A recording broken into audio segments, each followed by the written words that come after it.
오늘 본문의 말씀은 다소 충격적인 사실로 시작을 하죠.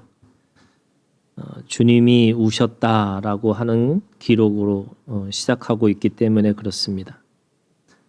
이 충격적이고 이 다소 우리한테 의아한 이 본문, 주님이 우셨다고 하는 것은 왜냐하면 우리에게 왜 그것이 충격적으로 들리냐면 첫 번째는 누가복음의 주제가 희년이에요. 희년의 해를 선포한다 하는 거예요. 희년이라는 말을 우리가 너무나 잘 알고 있는 것처럼 기쁨의 해죠. 그래서 그 기쁨의 해를 선포하러 오신 주님이 우셨다. 이 기쁨과 우는 것이 슬픔이 결코 매치되지 않는 또는 이렇게 함께 대비되는 그런 모습이기 때문에 그런 거죠. 두 번째는 방금까지 우리가 읽은 이 41절 시작하기 전에 나귀 새끼를 타고 오셨지만 사람들은 주님을 찬양하고 있습니다. 노래하고 있어요. 아마 주님은 뭐 근엄하게 그렇게 있으신 것이 아니고 아마 그들과 함께 기뻐하시는 얼굴을 하고 계시지 않았을까? 그런데 바로 41절에 보니까 가까이 오사, 그 진행되고 있는 상태에서 예루살렘을 더 가까이 가는 이 도중에 주님은 갑자기 울고 계신 겁니다. 근데 그냥 이게 우는 것이 눈물을 흘리는 그런 정도가 아니고요. 통곡을 하고 있는 그런 모습입니다. 그러니까 뭔가 막 기뻐하고 있는 상황에서 갑자기 통곡을 하고 우세요. 조금 이상하잖아요. 그죠? 갑자기 웃다가 갑자기 통곡을 하고 우시는 주님을 생각을 해보면 굉장히 주님이 우시는 것도 충격이지만 거기에 이 상황 자체에서도 조금 이해가 되지 않는 부분입니다. 그리고 마지막으로는 하나님의 아들이 오신다는 것. 우리는 예수님을 하나님으로 믿는 이 믿음의 신앙을 가지고 있는데 어떻게 하나님이 오실까? 그거 자체가 사실은 이해가 되지 않는 부분입니다. 하나님의 능력이 전지전능하시고 무소부재하시다라고 하는데 전지전능하신 분이 굳이 왜 우실 필요가 있을까? 또 무소부재하시는 분이 뭐가 안타까워서 왜 그렇게 울고 계셨을까? 이게 억울해서 울든 또는 감동해서 울든 또는 그것에 대해서 공감해서 울든 그 감정의 문제가 어떻게 하나님의 이 어떻게 보면 본질과 이게 어떻게 일치가 될 수 있을까? 그것이 사실은 이게 의아스럽고 또는 충격스러운 하나의 장면입니다. 그러나 19장 예루살렘으로 들어가는 이 모든 과정을 하나의 이 감정의 표현을 한다면요. 19장 28절부터 40절까지는 지난주 설교잖아요. 주님은 기뻐하시는 것에 함께 동참하고 있습니다. 그리고 41절부터 오늘 읽은 이 44절은 슬픔의 감정을 이야기하고 계세요. 그리고 다음 주에 설교하는 이 본문 45절부터 48절까지는 사실은 이 분노의 감정을 이야기하고 있습니다. 기쁨과 슬픔과 분노라고 하는 이 감정의 표현들을 오늘 이 누가복음 19장에서는 이 예루살렘을 바라보고 있는 그 복잡한 그 마음의 이 심정을 예수님은 표현하고 있는 겁니다. 주님이 우셨다라고 하는 것은 주님은 그냥 로봇가 아니고 또 육신은 거짓이 아니고 진짜 사람으로 오셨기 때문에 그렇게 우신 거라고 우리가 믿는 거죠. 하나님은 그런 의미에서 인격적이신 겁니다. 나의 아버지가 되셨고 나의 신랑이 되셨고 나의 친구가 되셨습니다. 여기서 인격적이라고 하는 것은 그리스 신화에 나오는 신처럼 행동하고 생각한다는 것이 아니고요. 인격적이라고 하는 것은 사람과 소통하고 또 사람을 사랑하시기 위한 하나님이 가지고 있는 존재 양식, 하나님이 그렇게 표현되어지는 것이 인격적이라고 하는 겁니다. 우리가 보통 가르친다라고 하는 이 가르침은 거기에는 뭐가 있냐면요. 눈높이가 있습니다. 그리고 사랑에는 당연히 눈높이가 있는 겁니다. 그래서 내가 가지고 있는 방식과 내 위주로 사랑하는 것은 가능하지 않고요. 또 사랑한다고 말해놓고는 내가 원하는 대로 방식을 따라가라고 얘기하는 것은 그것은 사랑이라고 할 수 없습니다. 그런 의미에서 하나님은 사람을 사랑하셨고 그 생명 하나하나를 사랑하셨기 때문에 스스로 인격적인 분이 되셨다는 거죠.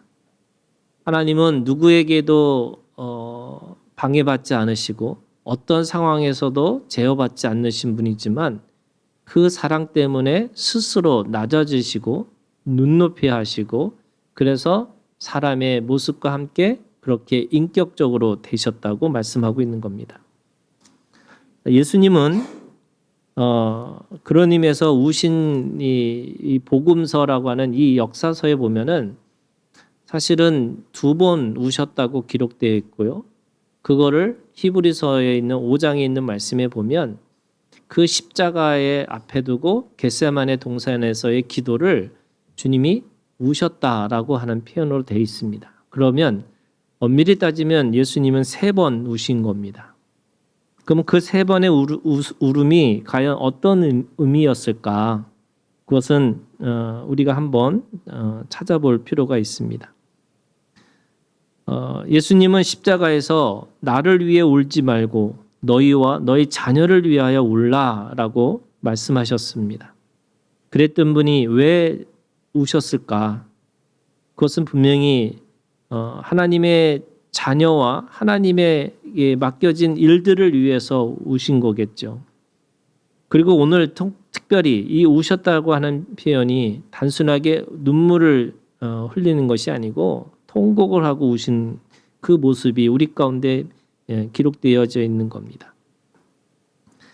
그러면 먼저 요한복음 11장에 베다니의 나사로 무덤 앞에서 주님은 우셨습니다. 이 주님이 우신 것은 마리아와 유대인들이 우는 것을 보시고 그들의 마음에 공감하고 불쌍히 여겨서라고 얘기합니다. 그런데 생각을 해보면요.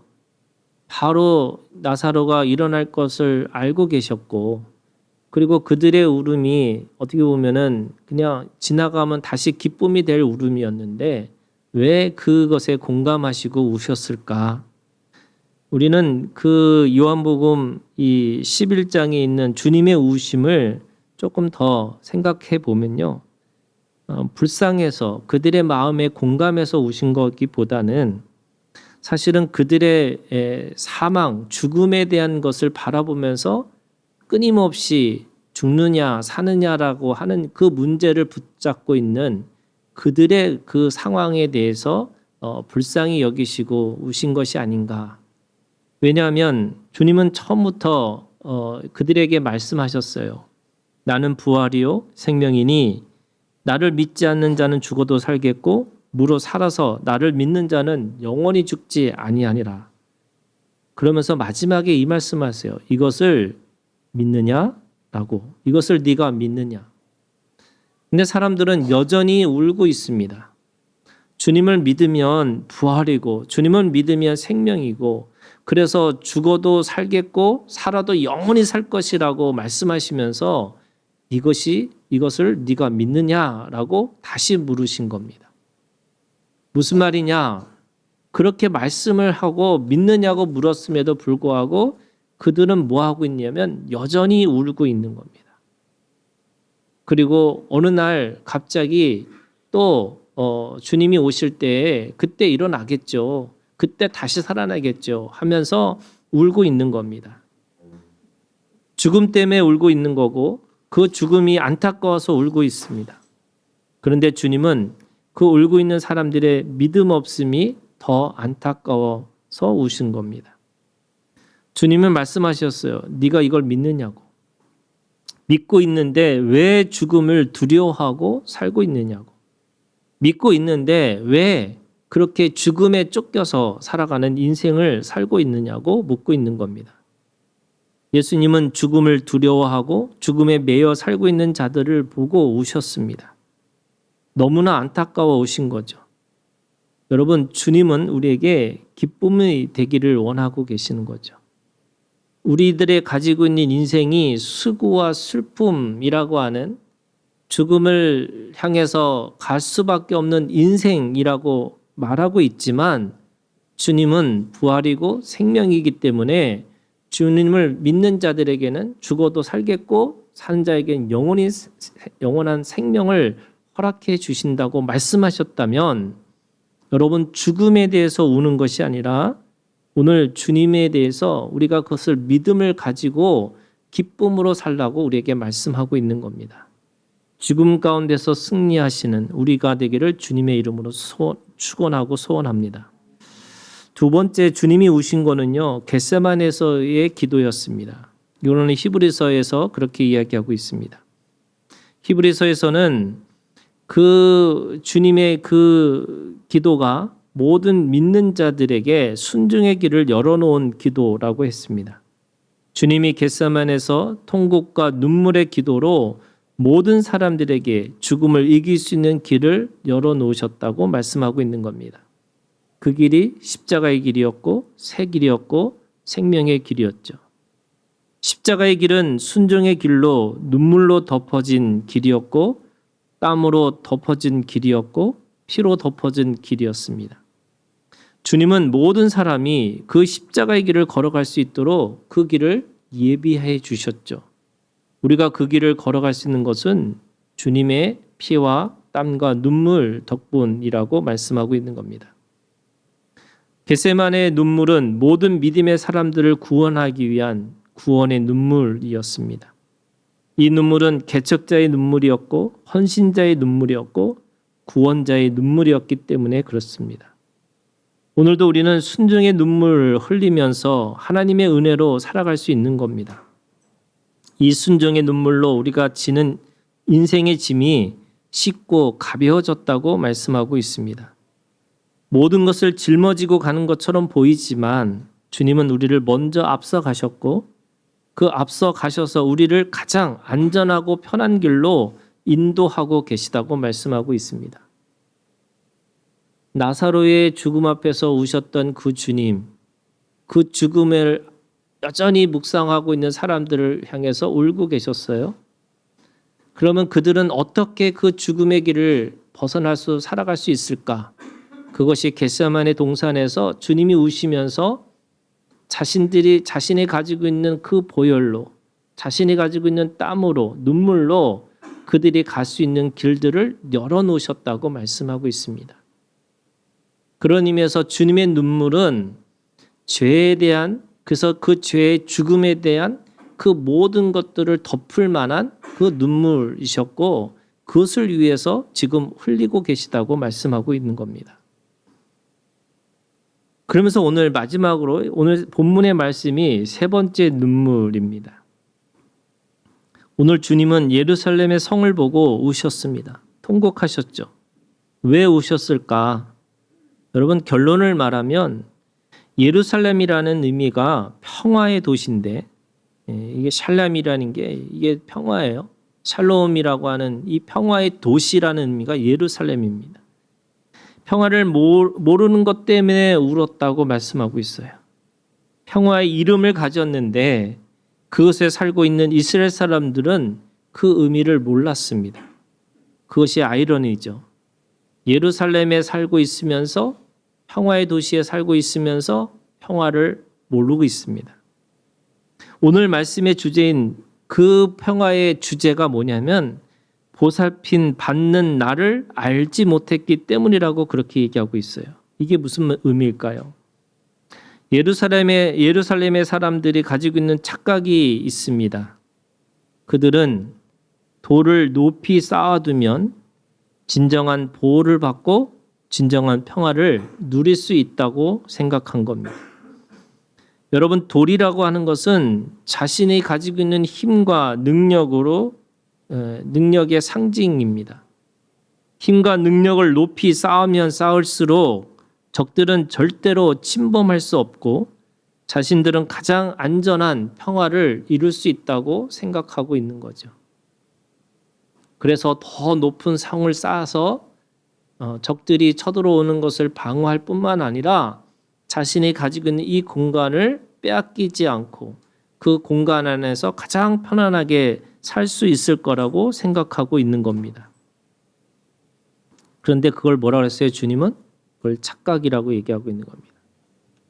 돌에 돌을 쌓고 더 높은 돌을 쌓아서 살기 시작하면 그것이 가장 안전하고 그것이 가장 평안이라고 생각한 건데, 사실은 예수님이 주후 30년에 돌아가셨다 그러면 주 70년에 예루살렘의 성이 정말로 돌 위에 돌이 없을 정도로 처절하게 멸망하고 있는 모습이 있습니다. 우리는 역사를 알고 있기 때문에 그 뜻이 어떤 의미인지를 알고 있지만 예수님은 그걸 보고 계신 거죠, 미리. 그리고 그것만이 아니죠. 모든 인류가 바벨탑이라고 하는 그 바벨탑을 쌓고 살아가는 인생들이 결국 그 바벨탑에서 진정한 평화를 이루었을까? 절대 그럴 수 없다는 거죠. 애굽도 그렇고 아수르도 그렇고 또 바벨론도 그렇고 또 그리스도 그렇고 또 그들이 가지고 있는 최고의 그 당시의 제국이었던 로마도 그렇고 모든 제국들은 자신의 무기와 자신의 지식과 자신의 가지고 있는 모든 아름다움을 가지고도 절대로 그것이 영원성으로 영원한 것으로 가지 못했다고 말씀하고 있는 겁니다. 주 70년에 로마의 장군이 와서 그 성을 고립시키는 거죠. 오늘 말씀해 보니까 뭐라고 되어 있냐면 이렇게 되어 있습니다. 43절에 날이 이를지라 네 원수들이 토둔을 쌓고, 이 토둔이라는 게 바깥에서 이 토성을 쌓아서 하나의 이 벽을 만드는 쌓아놓는 겁니다. 그걸 통해서 그들이 이 예루살렘의 성을 고립시키는 거예요. 고립시키고 나니까 그 성에 있는 사람들이 먹을 게 없으니까 어떻게 해요? 사람을 잡아먹는 것이 그 역사 속에서 나타납니다. 자기의 자식을 잡아먹는 거예요. 그것도 안 되니까 그들이 들어와 가지고 모든 성전을 다 파괴합니다. 그 표현 자체가 돌 위에 돌이 없다. 모든 것이 파괴가 되니까 돌 위에 돌이 없을 정도로 완벽하게 폐허가 되고 완벽하게 그들이 멸망했다라는 것을 보여주고 있습니다. 그들이 가지고 있는 평화, 그들이 지키려고 했던 평화, 그것이 뭐냐면 힘을 가지고 자신들이 가지고 있는 평화를 지켜낼 수 있다라고 생각하는 거죠. 그것이 돌입니다. 돌 위로 계속 쌓아놓으면 언젠가는 자신들이 안전하고 더 평화를 이룰 거라고 이야기하고 있습니다. 근데 주님은 뭐라고 말씀하세요? 오늘 말씀의 주제입니다. 오늘 말씀의 주제는 44절에 네가 보살핌 받는 나를 알지 못함을 인함이라. 여러분, 진정한 평화라는 게 어디서 이루어질까? 이게 오늘 우리가 가지고 있는 이게 생명의 비밀이에요. 생명의 신비입니다. 생명의 신비는 보살핌을 받는 것으로부터 시작된다는 거예요. 우리의 평화는 누군가에게 의지하고 누군가에게 그렇게 기대고 누군가에게 그렇게 그 속에 속해서 보살핌을 받아야지만 진정한 평화를 이룰 수 있다고 말씀하고 있습니다. 이게 생명의 비밀이에요. 우리 인생은 성경이 분명하게 결론을 내리고 있어요. 수고와 슬픔밖에 없어요. 근데 여러분, 인생의 수고와 슬픔밖에 없는 이 인생 속에서 가장 행복할 때가 언제였는지 아세요? 설마 죽을 때는 아니겠죠. 그게 0세부터 3세까지예요. 아무 생각 없이 보살핌을 받는 그 시간이에요. 어떤 생명도요, 보살핌을 받지 않는 상태에서 내가 이만큼 자라난 생명은 아무도 없어요. 어떤 생명도요, 그 0세부터 3세까지 누군가의 도움을 받고서 내가 여기까지 자라난 거예요. 여러분, 그때가 제일 행복한 거예요. 물론 우리가 천국에 가서 하나님과 함께 하는 시간이 제일 행복한 시간이 되겠죠. 그거는 영생의 시간이고요. 인생의 시간 속에서는 어쩌면 0세부터 3세까지, 그게 시편에 있는 23편 1절에 있는 말씀이에요. 여호와는 나의 목자시니 내가 부족함이 없다. 이 부족함이 없다라고 하는 그 1절에 있는 말씀이 뭐냐면 하나님 앞에 완전하게 보살핌을 받는 그 시간인 거예요. 사람들에게 평화는 내가 뭘 하고 내가 뭘 준비하고 내가 뭐를 이루어야지만 내가 온전한 평화. 이건 평화라는 게 여러분 마음으로는 평안이에요.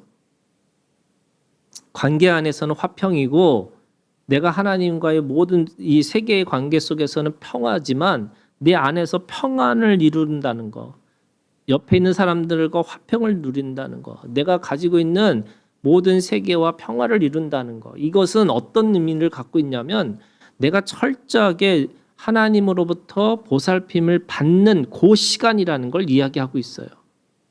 그런데 이스라엘 사람들은 뭘 얘기하고 있냐면 예수님은 힘을 가지고 이 땅에 와서 우리를 이 적들을 무찔러주고 그래서 우리가 힘을 가져야지만 진정한 평화를 이룰 수 있을 거라고 착각한 거죠.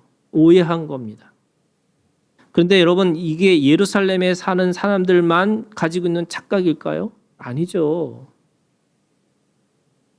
예루살렘이라고 하는, 다시 말해서 믿음, 그리스도인이라고 하는 그리스도의 사람들조차도 뭐 하고 있냐면요, 자기가 가지고 있는 평안이라는 거, 내가 가지고 있는 화평이라는 거, 내가 가지고 있는 이 세상과의 어떤 평화라는 것들이 다 자기가 가지고 뭔가 돌 위에 돌을 쌓아야지만 내가 그 속에서 평안을 가지고 살 수 있지 않을까?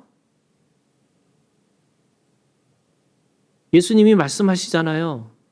부활이고 생명인데 여전히 그 죽음 앞에서 울고 있는 사람들을 향해서 울고 계시는 거예요. 왜요? 믿음 없음을요. 네가 이걸 믿느냐라고 말씀하시면서 그 믿음의 실제를 살아가야 되는데 여전히 울고 있어요. 왜요? 그 죽음이 안타깝다고. 아니, 부활이고 생명이라고 얘기하시고 영원히 살 것이라고 말씀하고 있는데도, 그리고 그걸 네가 믿느냐라고 말씀하시는데도 여전히 울고 있어요. 똑같아요, 여러분. 오늘 우리에게 진정한 평화는 뭐냐? 여러분, 하나님 앞에 들어가는 게 우리에게 진정한 평화인데, 진정한 쉼이 뭐냐?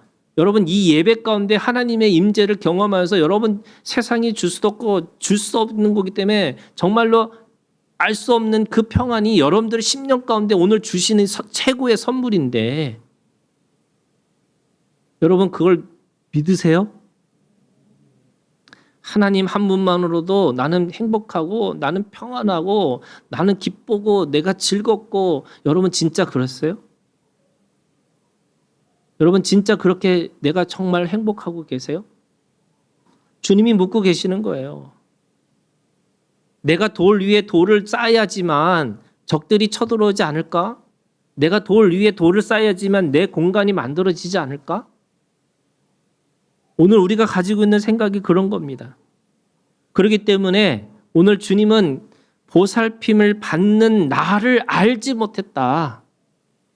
그 보살핌을 받는 그 순간, 그 시간, 그 공간이 하나님으로부터 진정한 평화를 누리고 살아가는 시간들이고 공간일 텐데, 왜 이들은 여전히 거기다가 뭘 쌓아놓고 쌓아야지만 된다고 했을까?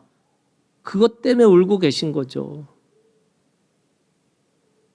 부모의 마음으로 당연히 그 속에 들어와서 그 하나님의 품 안에 있으면 진정한 기쁨과 감사가 있을 텐데 왜 여전히 인생이라고 하는 그 시간 속에서 사람들은 그렇게 살지 못할까? 오늘 146편이 그 이야기를 하고 있어요. 여러분 146편 보세요. 수고와 슬픔밖에 없는 인생 속에 여러분들이 정말로 평화를 누리고 평안을 누릴 수 있는 거가 1절입니다. 여러분 1절이 여러분들의 평안을 누릴 수 있는 최고의 고백인 걸 여러분 느끼고 여러분 이 속에서 여러분들에게 고백이 되어지기를 주님의 이름으로 축원합니다. 할렐루야 내 영혼아 여호와를 찬양하라. 아멘. 여러분 이 고백을 하고 사셔야 돼요. 세상에 아무리 우겨쌈이 있고 세상에 어떤 문제가 있고 내 속에서 정말로 당연히 있죠. 여러분 돈 문제, 이 관계 문제, 이거 도저히 풀 수 없는 어떤 이 상처, 이거 어떻게 할 수밖에 없지만 여러분 그 속에서 내가 뭘 해야지가 아니라 여러분 이거 하셔야 되는 거예요. 여러분 할렐루야 내 영혼아 여호와를 찬양하라. 여러분 수고와 슬픔밖에 없는 인생 속에서도 우리는 입을 벌려서 주님을 노래하고 주님을 찬양하고 그렇게 살라고 우리에게 말씀하고 있어요. 이것이 진정한 우리에게 쉼이고 안식이라고 말씀하고 있는 겁니다. 그런데 인생이 뭐 하고 있어요? 3절에 귀인들을 의지하지 말며 도울 힘이 없는 인생도 의지하지 말라. 그런데 뭐 하고 있어요? 귀인 의지하고 있고요. 도움 없는 그의 인생에다가 뭔가를 자기가 올인하고 살려고 하고 있어요. 그게 자기가 가지고 있는 지금의 평안을 누릴 수 있을 거라고 만드는 거죠. 그래서 누르 쫓아다니고요. 또 뭔가 있다 그러면 확 가갖고요. 그 속에서 그 자기의 시간과 자기의 모든 것들을 다 쏟아내면서 하면 할수록 수고와 슬픔밖에 없는 거죠. 쉼이 없습니다. 오죽하면은 옛날에는 바깥에서 너 뭐 해야 돼라고 세상 사람들이 얘기했는데 이제는 내 현대인들에게는 뭐냐면 내면에 자기 주인이 있어가지고 저 사람도 뭐 하니까 너도 해야지 계속 뭔가를 하고 살아야 된다는 생각하는 거죠. 그래서 모두가 피곤합니다. 모두가 지쳐 있어요. 그래도 지쳐도 안 돼요. 왜? 그 지치는 순간에 내가 돌 위에 돌을 또 얹을 수 없다고 생각하니까 뭐 하고 있어요? 여러분 각성제 먹는 거죠. 바카스 먹고 또 뭐 먹고 영양제 먹어서 더 내가 열심히 해야지만 딴 사람보다 더 먼저 뭘 가야 된다고 생각하고 있는 거죠. 4절에 그의 호흡이 끊어지면 흙으로 돌아가서 그날에 그의 생각이 소멸하리로다. 인생의 시간은 소멸할 수밖에 없다고 얘기해요. 수고와 슬픔밖에 없는 인생 속에서 소멸할 수밖에 없는 그 인생 속에서 계속 괴로워하고 슬퍼하다가 그냥 그렇게 멸망할 거라는 거죠. 그래서 어떻게 살아야 되느냐? 오늘 3가지 말씀하고 있어요. 저는 그게 우리가 가지고 있는 심정이에요. 여러분 보살핌을 받는 자가 누가 보살핌을 받을까? 보살핌을 받고자 하는 마음이 뭘까? 그게 9절에 있는 말씀이에요.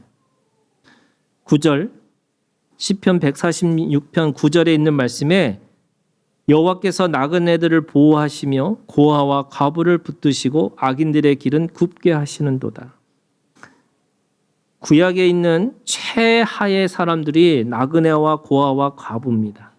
그러면 보살핌을 받고자 하는 자에게 어떤 마음이 있어야 되냐면요. 여러분 나그네의 심정이 있으셔야 돼요. 고아의 심정이 있으셔야 돼요. 과부의 심정이 있으셔야 돼요. 그래야지만 뭐 해요? 누군가의 그 보살핌을 받고자 내가 그 속에 들어갈 수 있어요. 안 그러면 내가 해야 된다고, 내가 뭘 이뤄야 된다고, 내가 평화를 이룰 거라고 생각하고 살아가는 거죠. 여러분, 우리가 가지고 있는 믿음의 가장 중요한 감정이 어떤 감정이냐면 여러분 절대 의존의 감정이에요. 하나님으로부터 의존하는 내 마음의 심정이 있으셔야 돼요. 안 그러면 자기가 이루는 거예요. 이루다가 지치고 패배하고 그래서 또 절망하고 그러다가 어느 순간에 내가 소멸할 수밖에 없다는 거죠. 첫 번째 여러분 나그네의 심정이라는 게 있어요. 여러분 세상에서 가장 힘과 능력이 어떤 힘일까요? 이 모든 종교가 얘기하는 거예요. 여러분. 무소유예요. 무소유가 사실은 인생의 힘과 능력이에요. 여러분 아무것도 없는 사람은 어디에 가든 당당할 수 있어요. 이제 세상은 거꾸로 얘기하는 거잖아요. 그런데 진정한 내면의 힘은 어디서 오는 거냐? 여러분 무소유예요. 그런데 무소유가 가능할까요? 사람이 살면서 어떻게 무소유로 살 수 있어요? 뭐 없죠. 당장에 이자가 얼만데, 그죠? 당장에 내가 살아야 될 게 얼만데라고 생각하면 무소유라는 게 없어요. 그리고 또 무소유를 살아가는 사람들을 잘 보니까 뭘로 살아요? 풀소유로 살더라고요. 맨날 말로는 무소유 얘기하다가 들여다보면 그 사람 풀소유로 살고 있는 모습이 있어요. 그러면 무소유라는 게 어떤 의미일까? 이 아무것도 소유하지 않겠다고 하는 게 뭘까요? 여러분 나그네의 심정이에요. 그게. 나그네의 심정은 뭐예요? 여러분 많고 적금이 아니에요. 내가 풀소유로 사느냐 무소유로 사는 게 아니에요. 무소유로 살든 풀소유로 살든 내가 그 안에서 자족하는 마음이에요. 근데 그 자족하는 마음이 어디서 오느냐? 나그네의 심정을 갖는 자에게 주시는 거예요. 나그네의 심정을 가지고 있는 사람들. 무슨 말이냐? 인생의 길이 여기서 내가 정착하고 여기서 영원히 살 것이라고 하는 정착민의 마음이 아니에요. 여기 언젠가 떠날 거예요, 여러분. 아무것도 없이 왔기 때문에 우리는 아무것도 없이 가서 떠날 거예요. 그러면 이 인생의 시간 속에서 내가 필요한 것만 쓰면 되는 거예요. 내가 필요한 거 하나님께서 부어주시는 대로 살면 되는 거예요. 그런데 내가 가지고 있는 이 나그네의 심정이 없으면 자신들이 뭐를 자꾸 쌓으려고 그러고 거기서 영원히 살 것처럼 내가 뭔가를 쌓아 놓아야 된다고 생각하는 거예요. 여러분 나그네의 심정이 있기를 주님의 이름으로 축원합니다. 주님은 뭐 하셨어요? 나그네를 어떻게 하시겠다고요? 나그네를 보호하시겠다고요. 누가요? 여호와께서. 그래야지 진정한 평화가 온다는 거예요. 두 번째는 고아 같은 심정이 있으셔야 돼요. 고아 같은 심정이라는 게 뭐냐면 여러분 모두가 세상이 다 고아예요. 그런데 그 고아 같은 심정을 찾는 자에게 뭐가 있냐면 아버지를 찾는 자에게 아버지를 찾는 거죠. 나의 영원한 아버지, 내 인생의 모든 것을 끌고 가실 그 아버지. 그래서 하나님은 우리에게 아버지로 오셨다고 말씀하셨고 그 아버지의 그 그늘 아래 있는 사람에게는 무엇을 먹을까, 무엇을 입을까, 무엇을 마실까를 염려하지 않다고 얘기하시는 거예요. 여러분 고아의 심정을 갖는 사람에게 뭐가 있는 줄 아세요? 저는 이게 정말 다르다는 거예요. 이게 한 가지를 가지고 있는 사람과 두 가지를 생각하고 두 가지를 가지고 있는 사람은 다른 거예요. 무슨 말이냐면 이 보석을 이 돼지한테 주지 말라는 거잖아요. 근데 왜 보석은 돼지한테 줄 수가 없어요? 돼지는 1차적인 생각을 하는 거예요. 그게 뭐냐면 이게 먹을 거냐 먹지 못할 거냐. 이 두 가지만 거예요. 그러니까 그 생각하는 거죠. 딱 그 순간에 그걸 먹을 거냐 먹지 못할 거냐. 그게 돼지의 생각이에요. 근데 보석은 어떻게 해요? 사람에게 주면 어떻게 될 겁니까? 이게 놀라운 거예요, 여러분. 보석의 가치를 알아보는 사람에게 그걸 팔아가지고 먹을 걸 만들어요. 이게 2차원의 생각을 갖고 있는 사람이에요.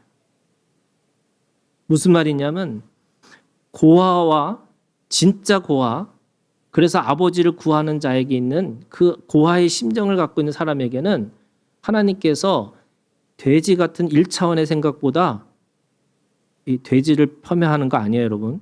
또 괜히 또 돼지 얘기하니까 또 돼지를 또 폄하한다고 막 이렇게 얘기하는 사람들도 있어. 이방인들, 아버지가 없는 그 보살핌을 받지 않는 사람들에게는 어떤 거가 있냐면 맨날 먹을 거, 입을 거, 마실 것에 1차원적인 생각을 하고 살아가요. 그래서 관계도 일도 뭐 하고 사냐면 먹을 수 있을까? 입을 수 있을까? 마실 수 있을까? 이게 이방인들의 생각이에요. 그런데 아버지의 보살핌을 받고 사는 사람들에게 뭐가 있냐면요. 당연히 먹고 입을 거 마실 거 필요하죠. 그런데 하나 더 생각하는 거예요. 그의 나라와 그의 의를 구하고 살아요. 다르죠. 똑같은 인생 속에서 먹을 거 필요해요. 입을 거 필요해요. 마실 거 필요해요. 그런데 그것보다도 하나 더 생각하고 살아가는 거예요. 여러분, 이것이 오늘 우리에게 고아의 심정으로 보살핌을 받는 사람의 마음이라는 거예요. 고아는, 진정한 고아는 아버지를 찾아가는 거고 그 아버지의 보살핌을 받는 자에게는 하나님 앞에서 그의 나라와 그 의라고 하는 좀 더 가치 있는, 좀 더 새로운, 좀 더 나은 진보적인 하나님의 나라를 만들어가고 세워나가는 것에 관심이 있기 시작한다는 거죠. 안 그러면 맨날 먹을 거, 입을 거, 마실 거 이게 뭐예요? 평안이 없어요. 계속 돌 위에다 돌을 쌓아야 된다고 생각하니까 하늘에 닿을 때까지 그 돌을 쌓아야 된다고 생각하고 사는 거죠. 세 번째는요. 오늘 세 번째 과부의 심정입니다. 그 당시에 과부는 그죠? 아무것도 능력이 없는 과부예요. 그러니까 이삭이 떨어져서 그 이삭을 주워서 먹는 사람이 과부인 거예요. 그런데 그 과부에게는 하나의 희망이 있어요, 여러분. 고엘이라고 그 집안의 유력자가 그 과부를 자신의 것으로 받아주는 거예요. 그게 지금 나에게 말씀하시는 신랑이세요. 그 보살핌에 들어가는 자, 하나님의 고엘이라고 하는 하나님의 그 남편을, 배우자를 돕는 배필로 그 속에 들어가는 순간에 그 과부는 이제는 하나님 안에서 평안을 얻고 그 평안을 통해서 뭐 하느냐면 생명을 낳기 시작하는 거예요.